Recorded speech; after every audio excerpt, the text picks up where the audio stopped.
Tournament நடத்துறது, அதுவும் ஒரு சிங்கிள் மேனாக ஒரே ஆளாக இருந்து நடத்துறது எவ்வளோ கஷ்டம்னு. ஏன்னா மேட் அடிக்கணும், ஒரே ஆளாக தான் இருந்து அடிப்பேன். நிறைய பேர் சொல்லுவாங்க, என்னப்பா கிரிக்கெட்டில் அவனுக்கு காசு வரும் அப்படின்னு. அம்பையர் பண்ணுறதா இருந்தாலும் சரி, மேட் அடிக்கிறதாலும் சரி, இருந்து பண்ணுறவங்களுக்காக தெரியும் அதோட கஷ்டம். சும்மா இருக்கிறவங்க 1000 பேசுவாங்க. பொதுவாக அங்கே அடிக்கிறதெல்லாம் மேட்ரே கிடையாதுங்க. இந்த டைட் பண்ணி அடிக்கிறோம் பார்த்துங்களா, இந்த மேட்டை வந்து ஈத்து பூச்சி அடிக்கிறது. ஆக்சுவலாக 3 பேர் 4 பேர் இருக்கணும்.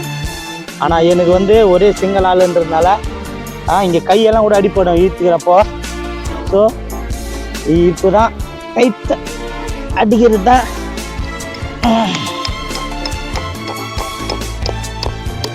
எவ்வளோ டைட்டாக இருக்குமோ அவ்வளோ நல்லா இருக்கும் மேட்டு.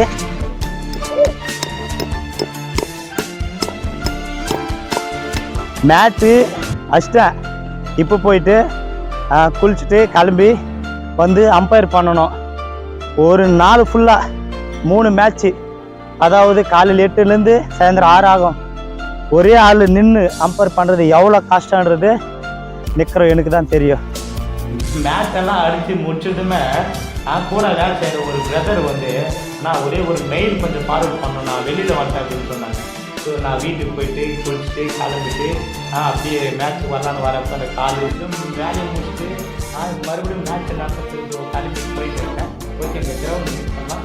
பவர் பிளே லைன் எல்லாம் போடணும். பவர் பிளே லைன் போட்டுக்கலாம்.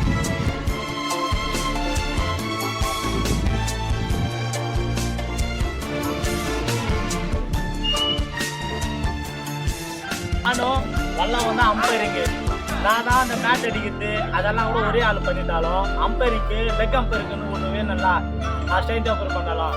ஸோ வல்லம் ரொம்ப சப்போர்ட் கொடுத்தாரு. அவர் ஐசிசி பிஎஸ்சி அந்தவர். இந்த சப்போர்ட் கொடுக்கறதுனாலே இவர் கேப்டன் வேறு ஆகிட்டோம். சரி தம்பி, மேட்ச் ஸ்டார்ட் ஆகுது, அப்போ போயிட்டு அம்பையர் பண்ணலவா.